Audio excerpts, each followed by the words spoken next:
Bonjour, c'est Arnaud sur Bien-être quotidien. Aujourd'hui, dans cette vidéo, nous allons voir justement comment, suite à de nombreux messages, comment mettre en place un programme d'entraînement personnalisé sur Suunto, donc les Ambit, les sports. Donc, dans un premier temps, se connecter sur MoveScount, donc où vous avez du coup directement l'onglet connexion. Vous allez pouvoir rentrer directement vos identifiants pour pouvoir vous connecter. Une fois connecté, vous arrivez sur votre profil. Vous avez trois menus en haut, moi, carte, communauté. Donc on va s'intéresser au premier onglet, moi. Vous avez mes montres. Donc vous allez cliquer sur le menu équipement, mes montres. Et à partir de ce moment-là, on voit donc tous les modes personnalisés au multisport qui sont disponibles, que je peux activer sur ma montre. Donc par défaut, on peut en mettre jusqu'à 10, on peut en activer jusqu'à 10. Et là, on va voir justement comment créer un nouveau mode personnalisé. Donc on va cliquer sur créer un nouveau mode personnalisé. On va l'appeler VMA 10 fois 200 mètres. On va préciser le sport. Donc s'il s'agit de la course à pied. On vient ici choisir configurer les écrans que l'on veut, distance. Donc on vient directement sélectionner ce que l'on a besoin ici.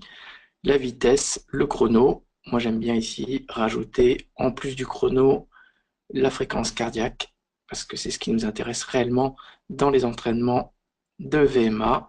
OK, on peut ajouter un autre affichage, si vous voulez, en fonction de ce que vous avez envie de paramétrer sur les différents items, etc. Vous pouvez mettre voilà, la vitesse moyenne. Vous pouvez mettre éventuellement l'heure. Parce que pareil, par défaut, l'heure n'est pas forcément mise. C'est un peu illogique. Enfin, voilà, vous allez paramétrer du coup vos cadrans d'affichage. Intervalle d'enregistrement, pareil, je vous encourage sur des distances très courtes comme ça à laisser une seconde. Précision du GPS, on laisse sur meilleur. On vient rechercher du coup les pods si vous avez la ceinture. Donc il faut l'activer. Si vous avez le capteur en plus FootPod, activez-le. On va le désactiver. Et après, sur la partie paramétrage, on vient ici afficher les paramètres avancés.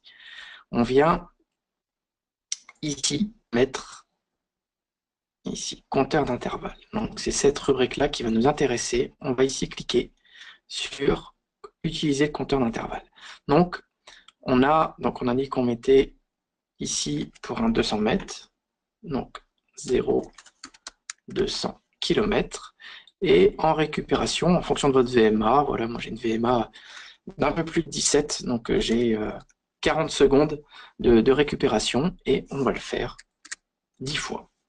À partir du moment où le compteur d'intervalle est activé, normalement, toutes les autres options, vous n'y touchez pas, on va pouvoir enregistrer.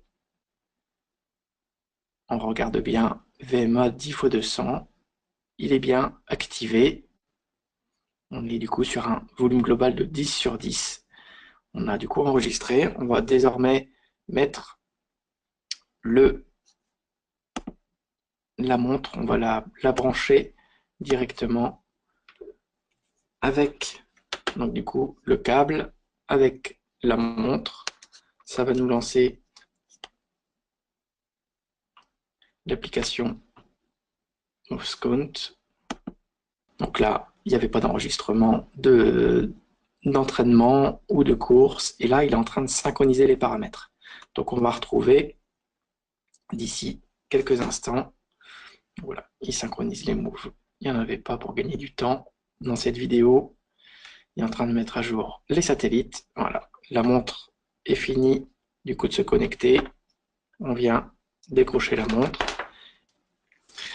Alors, on vient ensuite, menu, exercice, on valide le bouton du milieu, on vient chercher du coup le nouveau mode personnalisé que l'on vient de mettre, VMA 10 x 200 mètres, on valide avec le bouton du milieu, on va passer la ceinture, on n'est pas connecté, GPS on est à l'intérieur, et on vient lancer le chronomètre donc pour l'échauffement.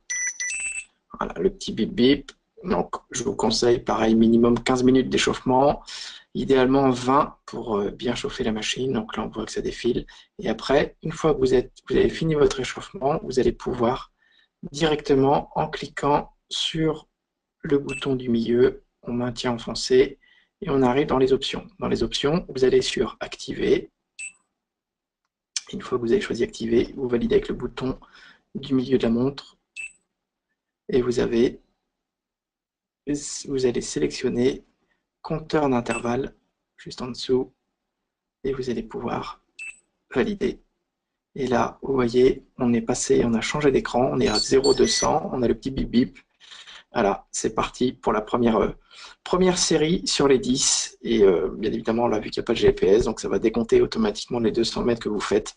Et vous allez pouvoir, du coup, faire votre séance de fractionnés. Voilà, c'est terminé pour cette vidéo sur les fractionnés pour les montres Suunto. Merci.